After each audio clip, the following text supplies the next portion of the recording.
লন্ডনে ত্রয়োদশ জাতীয় সংসদ নির্বাচনে মৌলভীবাজার ৩ আসনে ১১ দলীয় জোট প্রার্থী আব্দুল মান্নানের সমর্থনে মতবিনিময় সভা হয়েছে রোববার পূর্ব লন্ডনে কাজী আব্দুল সামাদ ইপুর সভাপতিত্বে ও খায়রুল ইসলামের পরিচালনায় মতবিনিময় সভায় প্রধান অতিথি ছিলেন জামায়াতে ইসলামী সিলেট মহানগরীর সাবেক সেক্রেটারি সিরাজুল ইসলাম শাহীন। বিশেষ অতিথি ছিলেন কমিউনিটি ব্যক্তিত্ব KM আবু তাহের চৌধুরী ও যুক্তরাজ্যে জামাত নেতা শাহ চেরাগ আলী।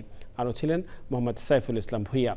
সভায় বাংলাদেশ থেকে ভার্চুয়ালি যুক্ত হন জামায়াতে ইসলামী মৌলভীবাজার জেলার আমির ইঞ্জিনিয়ার শাহেদ আলী, সেক্রেটারি ইয়ামির আলী, সহ সেক্রেটারি মাওলানা হারুনুর রশিদ তালুকদার, পৌর আমির তাজুল ইসলাম, সদর উপজেলা আমির ফখরুল ইসলাম, রাজনগর উপজেলা আমির আবুর রাইয়ান শাহীন ও সাবেক ছাত্রনেতা মুর্শিদ চৌধুরী।